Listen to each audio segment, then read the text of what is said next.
Welcome to Silverstone for the second round of the Blancpain Endurance Series. From the far circuit of Monza in Italy, in the wet, we arrive at the home of the British Grand Prix in the wet. It's going to be another enthralling 3 hours ahead of us for this second round of the championship. Let battle commence. And so the safety car moves away now, and the race is on. They may not be able to race as you would expect them to, but this counts within the 3 hours. So the race has officially started, and everybody now will slot into position and follow the safety car until the race director, Rui Marquez, is happy, and then that will be the call for the safety car to be released, and it will get into the pit lane, and we will be in business for the remainder of the 3 hours of racing. You can see this huge grid stretching all the way back around Woodcote Corner.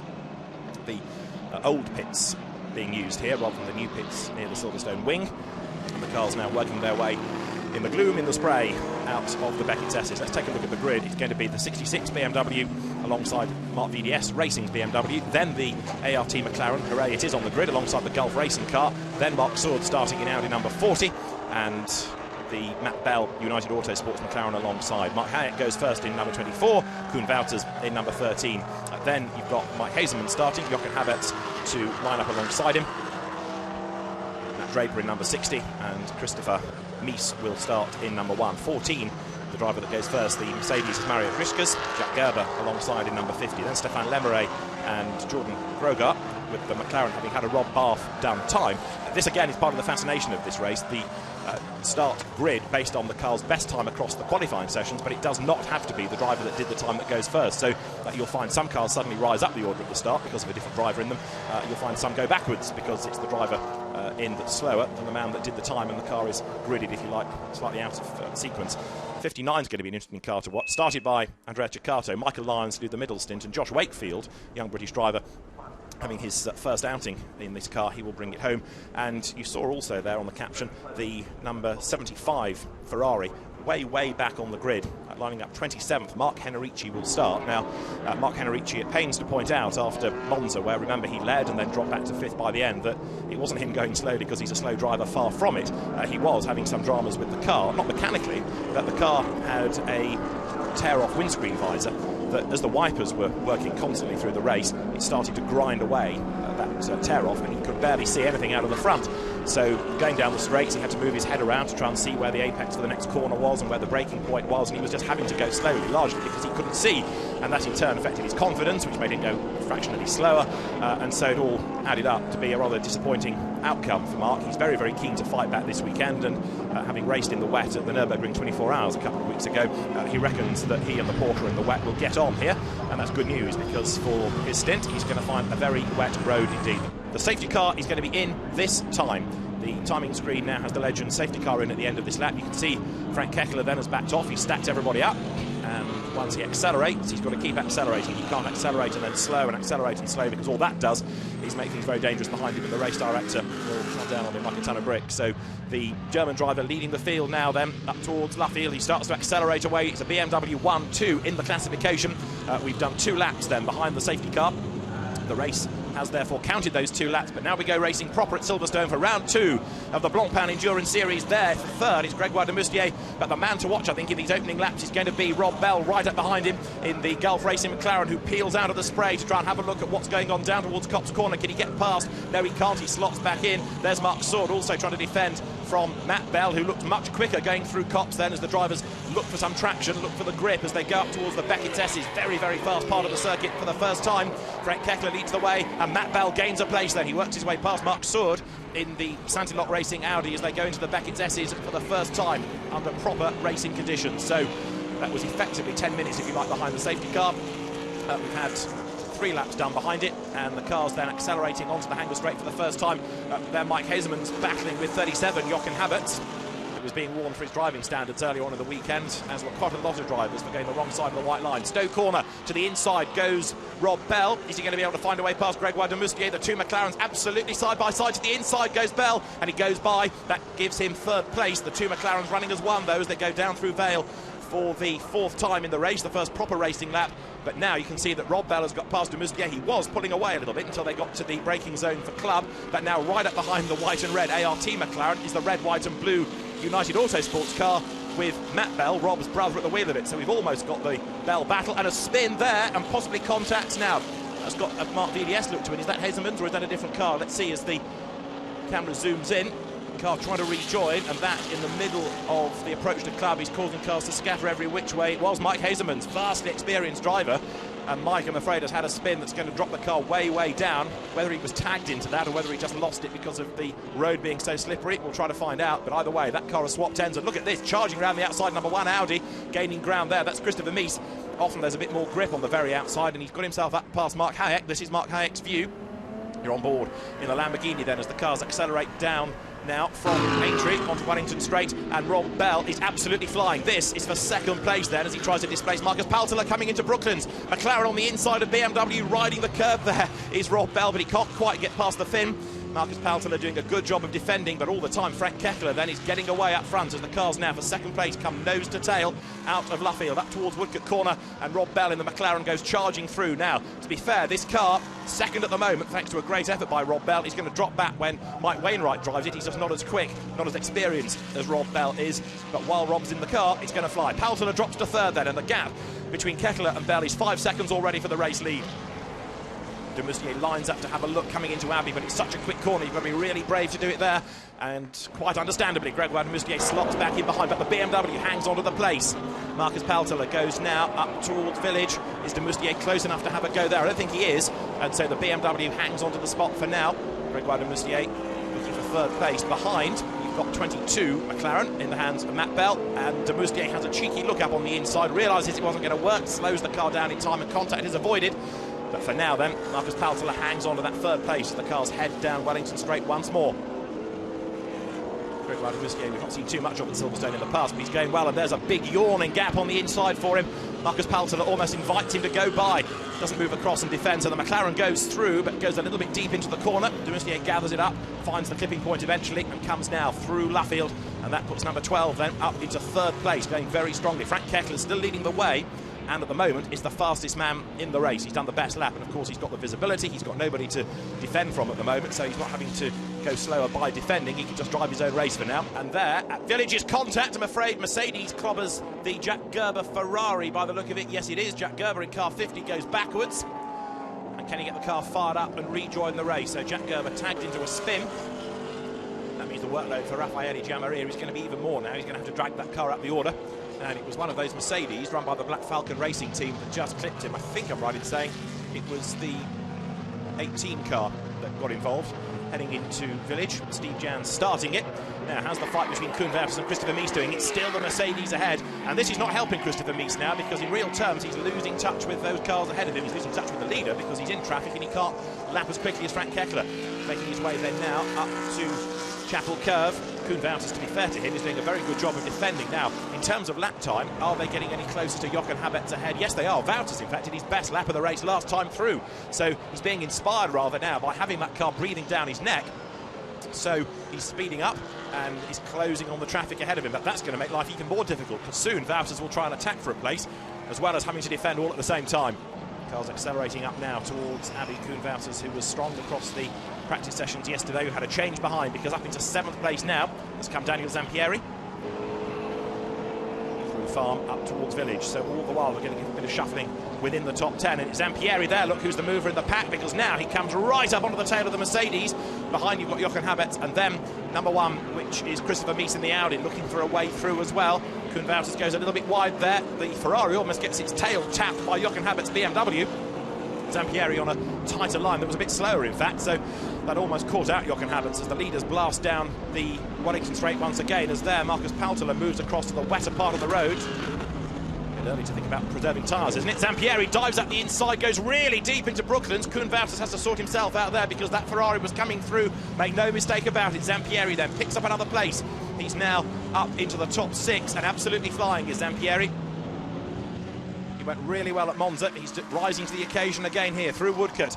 So he's got himself up into the top 6. Where next can he go? How high up the order can he go in this car that started 18th on the grid? On board now in the McLaren. That's Matt Bell hard at work as he now turns up to Village, but loses a place. Zampieri goes through, dives up the inside. That gives him 5th spot. So Zampieri moves himself up 1 more place. And I reckon he's going to be up with Marcus Paltela before much longer. The way that he's going, Daniel Zampieri, mighty impressive effort this in this first stint of the race. Rob Bell still running in 2nd place, despite having lost time in the first sector of the lap relative to Frank Kechler. Lemray gets past Habets, going into Stowe corner, moves himself through on the inside. And you can see around the clock on the screen a yellow flag, and that's the reason, because we've got a BMW for Mark VDS Racing in trouble, and it's Mike Hazelman's again by the look of it. That's coming out of Aintree on the new part of the circuit, and Mike Hazelman's has stopped. Now, did he spin to get there? The sister car continues. It's number 3, Stefan Lemray. Marcus Paltler at the wheel of it. Stefan Lemray is making progress now in 36, having got himself into the top 10. They're about to get to the Hazelman's incident zone. That's where the yellow flag is waving, and Paltler takes a really odd line going into the corner, and that gives Ampieri a chance to look up the inside. Yellow flag means no overtaking, and Paltler now is about to see the sister car being pushed out of the way. So is that a mechanical problem for Hazelman's, or did he spin and then stall and the car wouldn't restart? We know not. Either way, it looks like number 4 is out of the race. Big disappointment for that team. Fuel pressure problems for Mike Hazelman's, we understand, was why the car came to a halt, and so it wasn't a spin, it was mechanical, and big disappointment for Mark VDS Racing, as again the second car is the one that seems to have the problems. Blasting into Copse corner, this is the battle between Joachim Habets and Andrea Piccini for 10th place. Piccini on the move.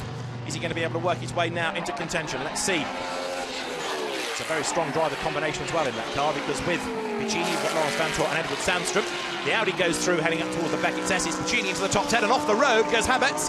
But of course there, all the run-off tarmac is going to save him. Rejoins, gets himself back ahead of the Audi in so doing. Now, is he going to cede the place? Yes, he does. Almost made a fight out of that, but I don't think by going off the road and taking the place back, that would earn him many friends in race control. So he slots back in behind the Audi, lives to fight another day. Is there something amiss with the number 9 Gulf Racing McLaren? Still running strongly, it's still second, but now Rob's having to defend. Vastly experienced driver is Rob in all manner of GT cars, but he came out of single-seater racing, formerly of Vauxhall Junior many years ago, then Formula Ford, Formula Renault V6. Drove the Paynos in the GT2 class at Le Mans to a class win, and that's really what launched him onto a GT racing career. So as he works his way now up towards the right-hander of Village, they've got the Ferrari 430 ahead that's going to be lapped in a moment, and Gregoire de Moustier now looking very towy to get past, tries one side, tries the other at Village. Which way does he go through the loop? Rob Bell already committing himself to try to get past the Ferrari, but de Moustier's right there behind the car, snaking a little bit as they apply the power. Out of Aintree now, onto Wellington Straight, speed building all the time. 10 minutes to go before the end of the first hour, and those two McLarens running not just nose to tail, but side by side now as they drop down towards Brooklands. The car ahead is about to be given a drive-through penalty, but de Moustier goes through and he takes up second place. He's stuck behind the Ferrari 430 that, having ignored the track limits, is about to get a drive-through penalty. The message hopefully will get through to the driver in a moment, because otherwise he's going to get in the way of the McLaren battle. It's Beniamino Caccia at the wheel of the car. The message hasn't yet got through. He gets out of the way of one McLaren. He should get out of the way of Rob Bell as well as they go through Woodcote. But Gregoire de Moustier then now up into second place as they make the run past the pits, down towards Copse corner. So the ART Grand Prix McLaren looking very strong indeed. Good single-seater team, ART, now turning its attention to sports cars, and successfully so. Class pole position set by Duncan Tappy, and going really well is Gregoire de Moustier, then now in second place, and Rob Bell, having lost the spot, just losing a length or two as well. There's 11 in the pit lane. That's a Porsche that was a long way down the order. Started by stuntman Jean-Claude Lanier. There he is. Gets out of the car. Yeah, watch the John Frankenheimer movie Ronin. Jean-Claude Lanier was the stunt coordinator for that film, and very experienced racing driver. He hops out. There's number 3 BMW rejoining. But of course that stop drops the car quite a long way down the order now, having done the driver change, fuel and tyres. 19th Bas Linders, having taken that car over. There's Stefan Lemray. He's trying to defend from Giacomo Petrobelli into Stowe corner. And somebody there in trouble, that's the Viper. And that looks like it's got damage at the front, doesn't it? Or a puncture or both. Let's see. Heading down through Vale. Now, has that car had a driver change? No, it's still Luke Pye at the wheel of it. Changes. Petrobelli goes up on the inside there to gain ground. Heading towards Club Corner. Petrobelli gets ahead of Lemray, then slides wide. The car squirming back up the inside. Comes the Belgian driver, but Giacomo Petrobelli is going to hang on in there. In the Ferrari, runs wide out over the curb in his efforts to hang on to the place. Giacomo Petrobelli then is now, having managed to hang on to that place, up into the top 6. Lemray is 7th, 8th is Piccini in the Audi there, but it won't be long, I think, before Piccini gets up and past Lemray as well. He's absolutely flying. As the road dries, different drivers getting quicker and quicker. There is the troubled Viper. No, it's not that side of the car where the damage is. It's the front right corner by the look of it. and that's going to limp its way to the pit lane. You can see Luc Paillard doing a very sensible thing, keeping out of everybody's way. Piccini up behind Lemeray, and Lemeray coming back at Petrobelli. Now they are moving across the wetter parts of the circuit to just make sure these wet tyres go the full distance of this first stint. Frank Kekler then leading the way, and the gap is 10.5 seconds to Grégoire de Moustier. It's coming down slightly. In fact, de Moustier starting to close up as the stint wears on. The leading car comes in then at the end of lap 27. Down the pit lane comes Frank Kekler. And also in comes number 12, which is Grégoire de Moustier. Well, that's going to go to Duncan Tappy and Greg Franchi and Adam Carroll, the two drivers that share with the German driver Frank Kekler. So into the car now, seatbelts to be done up, and is this going to give, it should do, Daniel Zampieri the race lead. Let's see. Grégoire de Moustier in to hand over to Duncan Tappy. Duncan Tappy, we know, is a very, very quick driver, former Formula Renault UK champion. BMW about to rejoin, does so now, down the pit lane. And 57, Giacomo Petrobelli then picks up second place behind Daniel Zampieri, and there's a Mercedes getting a bit sideways just up the road ahead of it, and having a spin, in fact, so that's something that the leading cars can well do without. That marker having all sorts of strife, but getting away with that. So Greg Franchi in number 66 back into the race. Leader in then, 71. Stops, Daniel Zampieri hops out of the car. And lots of Italian brio and shouting and panic about all of this to try and get the pit stop done effectively. So, not quite as smooth as one or two other pit stops we have seen. Meantime, here is 66, the reigning champion, Greg Franchi. Fascinating to see how his lap times stack up against his co-drivers then in this race, as well as the opposition, because in Frank Kekler and Adam Carroll, he's certainly got two very, very quick co-drivers. And it's all going wrong by the look of it at 71. Beating the roof of the car, I don't think has helped speed up the pit stop, but it's certainly a new tactic employed by the team at Kessel Racing. So the car is losing time for whatever reason. In has come Petrobelli as well, so the top two on the track are now in. And while all these pit stops have cycled through, up into second place has come Bas Leinders. So it was a good idea to stop early, and Bas Leinders has just got on with the job and now has worked his way up into what's going to become second place because of the cars ahead being in the pit lane. So as he comes over the timing line now then, 66 BMW that started on pole position comes through back into the lead of the race. I say back into because, of course, after the pit stops, the order shuffled a little bit. Now, where's the second place car? Let's have a look at the gap when they come over the line. Number 3, Bas Leinders, goes through, and the gap between the top two is 8.3 seconds.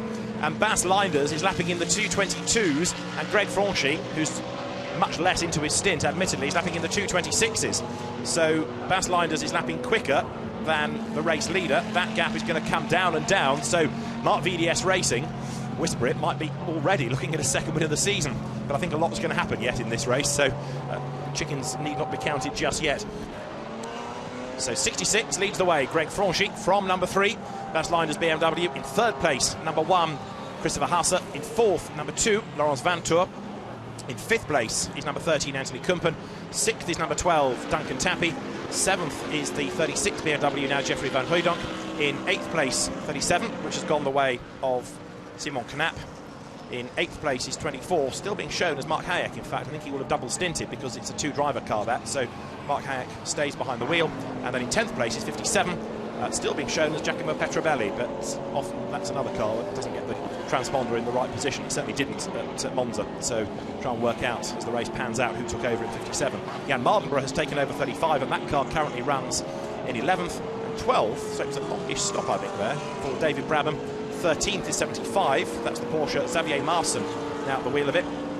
And then 14th is 71, Stefano Gattuso. That was the car, remember, that led coming in, but had that rather frantic pit stop, which we're trying to get to the bottom of. And a really crowded house here as the two Audis get themselves together for third place. And that was Laurens Vanthoor in number 2 trying to get past Christopher Hasse. But they just came out of Abbey in the same order. There's a yellow flag waving up the road. Somebody's had dramas then at Village. Let's try and spot who it is in a moment. But for third place now, battle well and truly joined. To the inside there goes Vanthoor. Yellow flag had been withdrawn, thankfully, in the nick of time. So the two Audis switch over. And number 2 gets ahead of number 1. There's Daniel Zampieri. Looking very agitated. Now remember that we saw all the commotion during the pit stop. This was what was going on afterwards, even more argument. As I say, we'd like to hear from Daniel if Haley gets an opportunity just to try and work out what all the arguing was about. But Kessel Racing certainly not at all happy about what was going on in that pit stop. Now, for Audi, the cars change order. Laurens Vanthoor gets himself up and past Christopher Hasse, 2 goes ahead of 1. And how do their lap times stack up then against the leading BMWs? Greg Franchi has just done a 2:25, Bas Leijnders has done a 2:22. The gap now, starting lap 33, is just 1.3 seconds between the leaders. Greg Franchi looks like he's on borrowed time here. Maxime Martin, who will take over from Bas Leijnders, nervously watches as the leaders come now, still with traffic ahead of them, to the end of Vale. Franchi goes a little bit deep into the corner there. He runs wide into the next part of club. Bas Leijnders up the inside line, easily goes through. Just forced that tiny error out of Greg Franchi. Through he goes.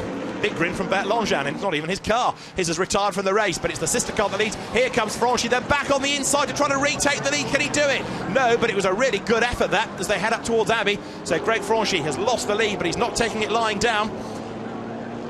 Round the outside of the McLaren to put a lap on the Gulf Racing car comes Bas Leijnders, but I think now he has just broken away enough. Yes, because there, look, as Mike Wainwright turns number 9 into Village, that breaks up the lead battle. So it's happened at Club Corner. Bas Leijnders goes through on lap number 35. New race leader, the Mark VDS Racing car that was, remember, quite a long way down, 25th after that first pit stop. It's worked its way back up, as others, of course, have made their pit stops. And now, as at Monza, we're looking at Bas Leijnders, who brought the car not just into contention, but into the lead of the race. And look at the gap in the space of 3 corners, coming now into the stadium. Number 3 BMW picks up the race lead with 1 hour and 32 minutes of this second round of the Blancpain Endurance Series still to run.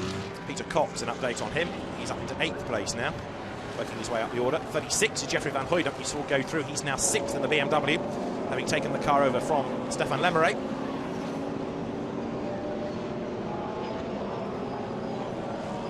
Jeffrey Van Hooydonk, a lap ago, got himself past Anthony Kumpen, whose Mercedes he's taken over from Koen Wouters, but he's just fading ever so slightly, and if he's not careful, he's going to be caught before much longer by Peter Cox. There is the white Lamborghini, and there's the Mercedes, nipping up the inside of Jay Palmer to try to lap him, and that didn't work, so Kumpen is delayed, but the Mercedes, before long, is going to be attacked by Peter Cox. Look, he just pulls out of the traffic and blasts down Wellington Straight to try to make a move on Kumpen. Kumpen sees him coming and defends. Difficult for drivers this, for having their own battles and working their way through traffic, and Kumpen goes wide at Brooklands, and there's contact even as Cox bounces off the side of the Mercedes. Not sure Kumpen expected Peter Cox to be quite so uncompromising, but the Lamborghini goes through. Peter Cox brushes the Mercedes aside, and that's quite a heavy car to whack against, but he's gained the place up to 7th now, Peter Cox. Now the gap 2nd to 3rd, which was coming down, has come right down. 0.3 of a second at the start of the lap. The place will change at Stowe by the look of it, because now to the inside line goes Laurens Vanthoor, and through goes the Audi. Laurens Vanthoor, who finished strongly at the Macau Grand Prix. He was the runner-up there in 2010. If you go well at Macau, you can go well anywhere, and he's now up into 2nd spot here, so he pushes the car that had dominated the first hour of the race down to 3rd. Instantly it shows how different cars react with different drivers, the different pace of drivers, because we've got a completely different order, completely different shape to the race now than we had for that first hour. That car there dominated the first stint, now it's 3rd. Marcus Palter having been there or thereabouts in number 3 BMW. Bas Leijnders now leads the race in it, and number 2, when Andrea Piccini was driving it and it was creeping its way up through the top 10, is now storming along in 2nd place. It was there, Bas Leijnders works his way down towards Stowe, but behind him Laurens Vanthoor took 0.3 out of him alone in this sector, and the gap of 2.5 seconds coming into Stowe Corner. Now let's hear from the Audi team manager Vincent Voss, because his car number 2 is doing a very good job indeed. The Audi team manager must be pretty happy about the way his car's going. Vincent's in the pits with Haley. Vincent, Laurens is storming his way through the field, but still a long way to go. Yeah, it's always the same thing. I mean, we are only at half part of the race, and we still have a lot of work to do. And well, at the moment, the driver are doing an incredible job. Thank you. Vanthoor trying to work out if he can dive up the inside. He has a look. Is the Audi going to be able to go through? Yes, they're wheel to wheel into the corner on the inside line. Laurens Vanthoor breaks as late as he can, scrabbles up the inside of Bas Leijnders, who braves it out on the outside. They lean on each other, they touch. The BMW I thought was going to get tagged sideways, but it bounces off the Audi. Bas Leijnders loses the lead. The two of them trying to go side by side at Stowe in treacherous conditions. Laurens Vanthoor then comes through to take the lead. So both Audis gaining ground within a couple of laps of each other. So Vanthoor goes past at Stowe corner to take the lead. And once again, the team's having to cope with pretty foul conditions, but relatively few people have come a cropper. Good little Ferrari fight here going on down through Brooklands. Absolutely wheel-to-wheel look. The Sofrev car number 20 with Ludovic Badet at the wheel is up now into 12th place, and right behind is Michael Lyons, the British driver, 59, flinging the car there out of Luffield into Woodcote. Great fight this, 12th and 13th places. Ludovic Badet, very, very quick French single-seater racer. Michael Lyons really excels in historics, but in recent years has come into modern GT racing and shines in these sorts of cars as well. And down the pit lane comes number 1 then. Christopher Hasse will give way early, I think I'm right in saying, to Stefano Ortelli. Not the longest of stints for Christopher Hasse, but Stefano Ortelli, hugely experienced driver, ex-Le winner, he will take over. The little Frenchman rushes around the side of the car. I still think this is looking pretty good. Both the Audis are looking strong at the moment. Greg Franchi is in as well to give way to Adam Carroll. The rip-off windscreen there, taken away. So this is lap 45, and in comes number 1 and number 66. In other words, Stefano Ortelli takes over and Adam Carroll takes over in 1 and 66, Audi and BMW respectively. We've got a car there with the door peeling open, which is going to necessitate a pit stop to get that sorted out. Is that the 13? It is Mercedes. Carl Wendlinger has just taken it over in 16th place, but it's got a flapping door, as you can see, and it's on the driver's side, so Carl Wendlinger is going to have to come back in, I think, and have that attended to. And that's going to really put that car out of contention, because it'll be an extra pit stop on top of everything else that you've got to do under the regulations. The 2 mandatory stops plus this, it's going to be a big, big handicap. It just looks as though it's not been slammed shut properly. There is number 3 and there is number 2. The 2 pits next door to each other, so they are both in. And Maxime Martin takes over in the number 2 Audi. It's going to be Edward Sandstrom, and a proper battle not just on the track but between the pit crews. The Audi should rejoin ahead because it had a 5-second advantage early on, but then that last lap, that in lap, was a really slow one in the traffic, really delayed, because from 5.3 seconds it had come down to 1.4 on the in lap in traffic, so they came in almost nose to tail, those 2 cars, in the end, even though there had been a gap between them. And while they're cycling through the pit stops, number 1 Audi is charging on, so it's building up here. You've got a car on the track catching, the 2 in the pits, and there's a race going on between the 2 pit crews anyway here to see who can get which car out ahead. The Audi came in ahead on the way in. Is it going to be that way on the way out? BMW drops down, it's going to get the lead on the pit stops, isn't it? Yes! Mark VDS Racing takes over the race lead on the pit stops. The delighted mechanics start to celebrate. Edward Sandstrom blasts down the pit lane. So number 3 BMW gets ahead on the pit stops, and when they rejoin, we'll see exactly how close number 1, Stefano Ortelli, is going to be relative to the 2 cars that we've just seen rejoining the race. So Mark VDS Racing, very, very pleased about that. It was a good in-lap for them. It was a bad in-lap because of traffic for Laurens Vanthoor, and that has contributed to costing them the lead. So, as we've got the new race leader, BMW very, very happy, Bas Linders. Well, he may have got the lead, he then lost the lead, but the pit crew, as well as Bas, working well together. Good in-lap for the car, great pit work, and there is the BMW then, coming into Stowe corner. Let's hear from Bas in the pits with Haley now. Tremendous time out on track, Bas, and another great pit stop. Yeah, the pit stop of the guys was really amazing. I think we were like 3-4 seconds quicker than the WRT guys. We train a lot. I mean, the guys work very well together. So I think, again, a good show of teamwork. Thank you. Wait for Maxime Martin to come across the timing line, and we'll see what the lap is out of that car when it goes through. It's a 2:21, and Edward Sandstrom should be through shortly. He does a 2:22, so he's slower, and therefore the gap's widening. And Stefano Ortelli goes by, and he's slower than the pair, in fact. So he possibly can put some of this down to traffic, but at the moment Stefano Ortelli is not getting quite as quick as he needs to be in order to have a go either with his teammate or do anything about Maxime Martin. So the BMW lapping quicker than the 2 Audis. And there is 57, which is Alessandro Bonaccini, who has now taken over the lead on the pit stops of the Pro-Am class, and in fact of the race overall. So it'll drop down again when the car pits for the 2nd time, but for now it's a class leading car, and it's the race leading car. 57 Ferrari then threading its way through club corner. Number 12 Gregoire de Moustier has taken back the ART Grand Prix McLaren. There's 24 Lamborghini, Peter Cox, second in the race and second in the class. Mark Hayek, there he is, to take over on the next round of pit stops. It's not that far away for the Lamborghini. There's Peter Cox coming through the stadium. Remember, that car also glanced off the Anthony Kumpen Mercedes early in his stint, and he comes in this time, yes, so in he comes. And the team manager of Stefan Ortelli's Audi is being summoned to the race director immediately. I think there's another story about to emerge here about number 1 Audi. The team manager of car 1 being sent to the race director. So Stefan tries to get onto terms with the leaders. Maybe something else is going to come into the story here. Out of the car gets Peter Cox, into 24 Lamborghini gets Mark Hayek. Threads his way in. Peter Cox's work is done. Mark Hayek, with his very distinctive crash helmet, will bring the car home.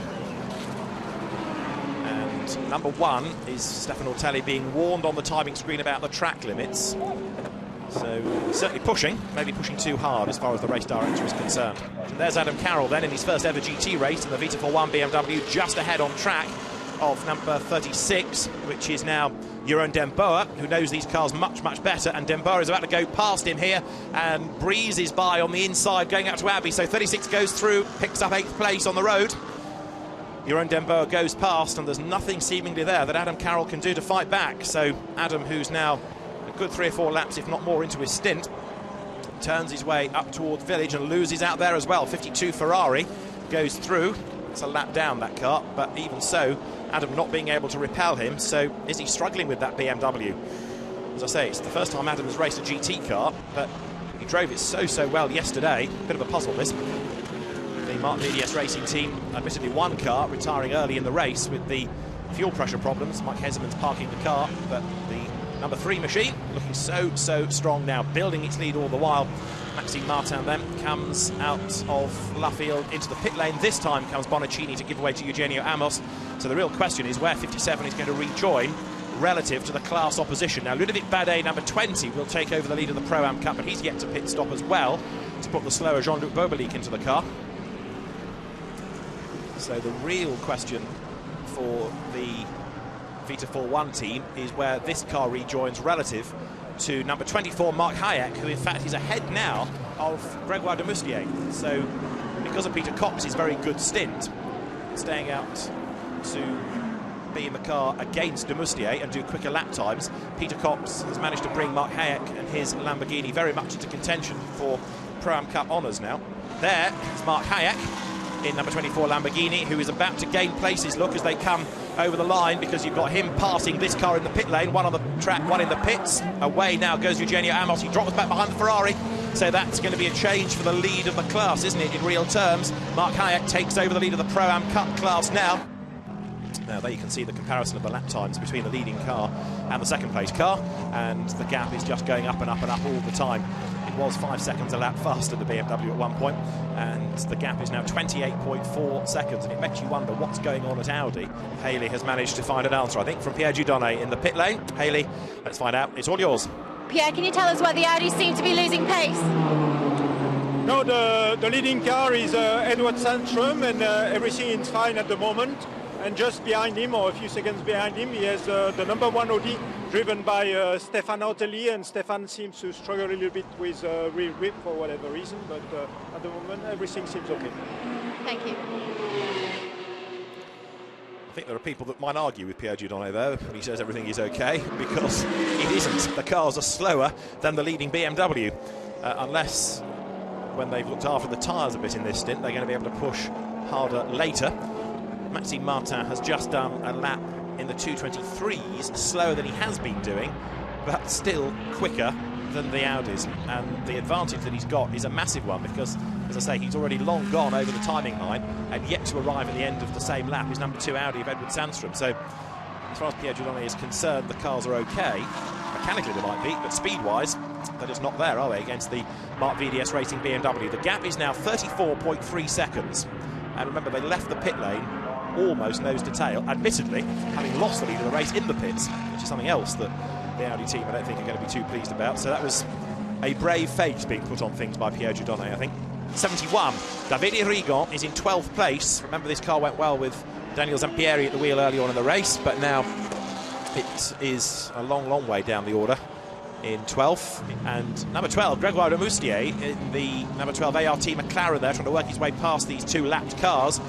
Grégoire de Moustier is still pushing on in the Pro-Am class, and as number 40 Audi goes through, 41 there, coming into the picture, is the one that leads the Gentleman Trophy. Robert Hissem and Pierre Hershey, the drivers. It was started by Robert. Pierre Hershey has done his stint, and now it goes back to Robert Hissem for the last few laps of the race. Mark Hayek then is in 5th place, and the gap is 2.3 seconds to Jeroen den Boer. There you can see the two cars, the white and blue and yellow BMW, and behind it is the white Lamborghini hunting it down. Jeroen den Boer is trying to get past Mike Parisi, whose last lap was a 2:25. That's quicker than Jeroen den Boer. So the BMW struggling a little bit now. Quite a lot of cars are struggling in this last stint. I just wonder whether it's set up. If they've been set up for a very wet road and things have now dried out, that could be why they're compromised and just not being able to improve the pace that they need to. So number 12 McLaren you're looking at is Grégoire de Moustier. After his good effort and Duncan Tappy's good effort earlier on, the McLaren's another car that's faded a bit, and it's slow coming out of Stowe Corner. Has it got a problem? Loses pace, picks up again, does it? Yes, just, but that McLaren looks rather slow going down through the Vale. Aaron Scott has arrived right on his tail, and de Moustier is slow coming out of Club Corner. Number 12 has got a problem. Big dramas for a car that's been going so strongly up to this point. And Grégoire de Moustier limped out of Club past the new pit facility at Silverstone, and then the car seems to pick up speed again. So there's certainly an intermittent problem, but it's enough to really hobble that car now. As Maxime Martin once again goes for the wet part of the road. Flashes his lights at the slower car to say, get out of my way please, I'm quick and I'm coming after you. So he's looking after his tyres. He's looking after a race lead that's now 54.5 seconds. It's just an amazing stint, this, by Maxime Martin, coupled with whatever is going on for the Audis. Could be set up, could be just that the cars are not as good at Silverstone as the BMW, which has always been strong here, and certainly Mark VDS Racing has always been looking forward to this round because they know the car works well here. But there's number 12 McLaren limping now out of the left-hander at Aintree, down Wellington Straight. It's bound for the pit lane. BMW heads to the outer part of the road. Over the timing line shortly will come the second and third place cars for the completion of their 67th lap. They're having to make the wet tyres last for another 13.5 minutes, but still can't think it's dry enough to go onto slick tyres. Especially it would take too long to get the warmth into them, never mind the fact that it's still a bit greasy out there. So they're going to have to live with what they've got and try and look after them to the end. But last time around, Maxime Martin doing a 2:25. That's a kind of Edward Sandstrom pace. Still doesn't help the Audis because they need to be quicker, not matching. But it's significant that Maxime Martin's pace now is slackening off. But then again, he's got such a massive lead, 55 seconds, that he can afford so to do. Mark Hayek there, about to make his move. Look, coming down towards Brooklands. This is for 4th place overall. He goes storming round on the outside. And as they go into Brooklands, has he got the traction there right round the outside of the BMW? Yes, he has. Fantastic move by Mark Hayek round the outside of Jeroen den Boer. And the Lamborghini goes through then up into 4th place overall. Excellent stuff. Both Peter Cox and Hans Reiter pretty impressed by that. Justifiably so. Great move that by Mark Hayek to take 4th overall. And Alvaro Parent is being given a drive-through penalty, number 22 McLaren, for exceeding the track limits. You're looking here at number 59. This is Josh Wakefield in his first race at this level, new to GT racing, new to this car, new to the championship. Done some Ginetta racing, done a bit of British GT racing, but as I say, at this level, first time. And again, another driver looking for the wetter part of the circuit. And behind him there is Jean-Luc Beaubely. You've had a place change between the two of them. So Josh Wakefield has got himself up past the Soft-Rev Autosport Promotion car. 59 seconds. Can this lead gap get over a minute before the checkered flag? I think yes, undoubtedly will be the answer, at which point Maxime Martin can really throttle back and coast it home, can't he? 7.5 minutes less now after run in the race here at Silverstone, this second round of the Blancpain Endurance Series. Next stop, Paul Ricard. Maybe some sunshine. Maybe somebody can stop Mark VDS, but on the evidence of here, this just is such an awesome team. Very, very good car. This one, very reliable, unlike the sister car, sadly, in this race. It's been well driven. But this last stint has just been so good for them. Everything has fallen into place. speed of the car is there, but against that, other teams just struggling. Not just the Audis, to be fair, but nobody really has been able to do any lap times at all like those set by Maxime at the start of this stint. Still the best lap of the race, shown from the 11th lap when it was really wet for Mike Hazemans, which is a bit of a quirk, but that's the best lap of the race according to the official timing. Gentleman Trophy still being headed by number 41, but only just, because now we've got a right scrap on our hands, because there, look at the top two cars in the class. Number 41, which is being driven by Robert Hisson, has got the Swedish driver Michael Bender right up behind. They're heading down now into Brooklands, being affected slightly by lead lap Audis getting past them. But Michael Bender in the Swedish car, the silver, green and yellow one to the outside line, former Porsche Cup racer in Scandinavia, Swedish GT racer, Formula 3 racer, tries to go right around the outside there, can't do it. So we may have outright a somewhat dominant lead in the Gentleman Trophy. It's going to go down to the wire, 3 3/4 minutes to go, and the two Audis there absolutely nose to tail coming over the line.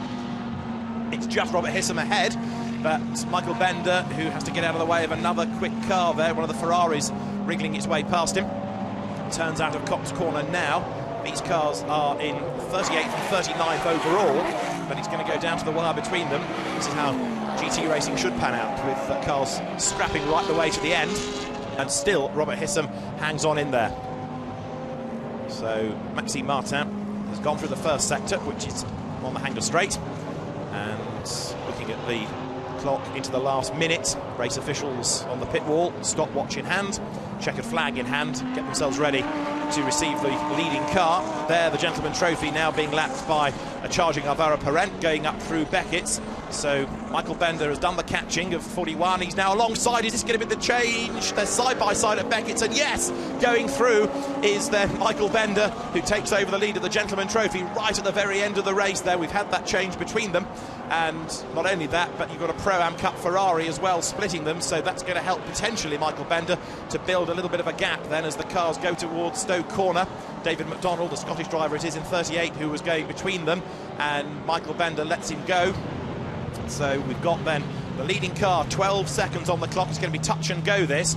Is he coming through for the checkered flag? 7 seconds on the clock it should be. It's going to be time to perfection this. 3, 2, 1, clock hits 0. The checkered flag is at the ready, and it's going to be 2 out of 2 for Marc VDS Racing in the Blancpain Endurance Series, because Maxime Martin, Bas Linders and Marcus Palteler win again. 2 out of 2 this season, 4 in a row if you take 2011 into account as well. There's just no stopping the Belgian team. The BMW wins again. There's Marcus Palteler there, Bas Linders celebrating. And for second and third, the Audis have got themselves together on the last lap. But is this too little too late? Stefan Ortelli then chasing Edward Sandstrom home. The Belgian Audi Club Team WRT mechanics are standing on the pit wall ready to cheer home the cars. There they are, second and third. It's good for them in the championship, but the lack of pace in that last stint, something that they'll go away and try and get to the bottom of, I'm sure. 54.7 seconds was the gap at the end. Maxime Martin having backed off a little bit on his last lap between the BMW and Sandstrom. Ortelli third. Mark Hayek is going to come through to take the checkered flag, to take a very well-deserved 4th place, but more importantly, to win the Pro-Am category. Big cheer for Maxime Martin. He gets out of the car and he makes his way then to celebrate with the team.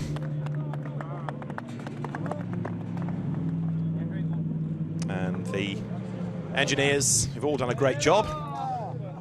And for Belgian teams, of course, it's a top 3. You've got Belgian Marc VDS Racing ahead of the Belgian Audi Club here. Freak mayonnaise all round, I think. So celebrations start. Bas Linders grinning from ear to ear. And yet again, a victory then for Marc VDS Racing. So there's confirmation of how they finished in Pro Cup. The Marc VDS Racing BMW ahead of the Belgian Audi Club R8 LMS Ultras, second and third. DB Motorsports BMW fourth, and then the Vita 4-1 BMW in fifth in class. Sixth, Kessel Racing, the car that Davide Rigon brought home, and it started by Zampieri and Stefano Guttuso doing the middle stint. Seventh in class, Koen Wouters, Anthony Kumpen and Carl Wendlinger, Mark Henrici, Xavier Marston and Mark Goossens eighth ahead of the Bell, Brabham, Parent, McLaren. Well, let's hear from the winning BMW. Maxime Martin, Bas Linders and Marcus Palteler with Haley. Max, congratulations, your 4th consecutive win for the team. Yeah, it's perfect. The team did a perfect job on pit stops. we went some places, some time. Marcus and Bas did really good stints, so we could stay on top all the time, and yeah, we finished first, fourth time. Yeah, it's perfect. Marcus continuing the win for the team. It's actually pretty amazing, but I could get used to it, and it's just great. But this is really again a teamwork where our both pit stops were perfect. My both teammates did a perfect stint, so yeah, it's just great. And Baz, you thought you were going to struggle with straight line speed here this weekend, but you certainly delivered in the BMW. Yeah, well, straight line speed is not the big issue here, but still there are some quick corners which helps us. But again, the rain helped us to make it look a little bit easier. But I'm sure next race, Paul Ricard will be hot, will be very long straights. So again, there will be a fierce battle. Thank you, guys. So one or two cars to be retrieved around the circuit. Let's hear from Edward Sandstrom and the two co-drivers, Laurence Vantour and Andrea Piccini. They are with Haley in the pit lane. Congratulations, Edward. The Audi was on form, but not as quick as the BMW. No, some stages in the race I think we had the quickest car, but the last stint when it was a little bit more greasy on the track, I think the BMW was quite strong, so I couldn't keep the pace anyway. I tried my best, and in the end I just tried to save the car home and not push too hard. So, but it was a very nice race. We come from 21st, so I'm very happy, and my teammates did a great job, and the team as well, the WRT. And we'll hear next from the Pro-Am class winners. Tremendous effort by Peter Cox and Mark Hayek, of course, because Mark was the man that did the hard work at the end, and he gave the team 4th overall and a class win. Mark, congratulations. A fantastic stint. How difficult was that for you? Actually, it was okay. Always difficult trying to go fast and not go out, but the car was perfect. Did great work. Got it in a good position for Peter, so just trying to go as fast as possible. And Peter, again, fantastic performance from yourself. How happy is Hans Reiter for the team right now? I think he's very happy. You know, the team works always very, very hard, and it's always very nice to have a good result. And I think this was the best possible job we could do, and the team did a tremendous job in the pit stop. So for once, everything worked really nicely for us. Thank you, guys.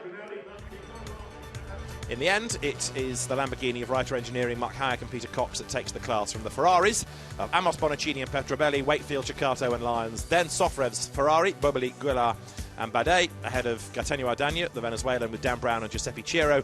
And then 6th in class, the troubled McLaren at the end of Gregoire de Moustier and Duncan Tappy. Mercedes 7th, Mike Parisi doing the last stint. BMW 8th after Jochen Habet's very good first hour in the car. Happy teams on the podium, BMW, Audi. And for the third place drivers, Stefan Ortelli, Christopher Mies, Christopher Hasse, a better result here than at Monza when they had that slight suspension problem at the very end, and so had a slow pit stop and a not 100% push last stint from Stefan Ortelli. But here they improved, they get third place, and trophies handed to the Christophers, Hasse and Mies, and to Stefan Ortelli. Not the first time he's been on the Silverstone podium, that's for sure. Stefan has been very, very successful here in his many, many visits to Silverstone. The sister car gets second. 0.6 of a second were between them at the very end. And Laurence Vantour, Andrea Piccini, welcome back. And Edward Sandstrom receiving their trophies. And then it's going to be a very noisy reception, I'm sure, from the Belgians below for the winners. Marcus Palteler, Bas Leinders, Maxime Martin and Mark van der Straeten, who receive their trophies now. Winners yet again in the Blancpain Endurance Series. 2 wins at the end of last year, 2 at the start of this year. That's the 4 in a row. And this winning streak just looks as though it's going to carry on, because the pace of the car, very, very impressive. So the drivers celebrate, and then the winning team manager, Mark van der Straeten, gets his trophy as well and gets the biggest cheer of the lot. Bas Leinders leading the whistling and the applause. And the champagne is, in some cases, about to be sprayed. Baz, I think, just wants to drink it. So, very, very happy drivers, understandably, on the Silverstone podium. If they weren't wet 3 hours ago at the start of the race, they're wet now. Lots to think back on over the 3 hours that we've had, with some cars coming good towards the end, others starting off well and fading away. And Mr. Blancpain receives his trophy. Mark Hayek, along with Peter Cox, as the winners in the Pro-Am category in this second round of the Blancpain Endurance Series at Silverstone. And the champagne already being sprayed. There's no way to treat the sponsor, is it, to soak him? But Mark Hyatt gives as good as he gets. And celebrations for the drivers then here on the podium at Silverstone. And of course, by dint of not racing at Monza, first time out, first win of the year for the Lamborghini drivers.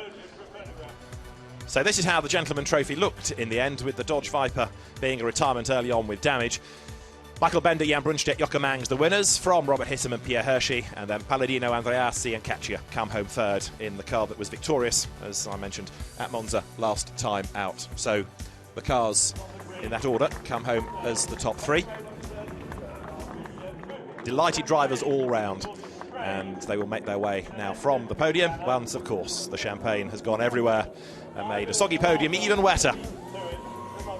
Victory at Silverstone for Marc VDS Racing. It's been another fabulous round of the Blancpain Endurance Series. We'll see you at Paul Ricard.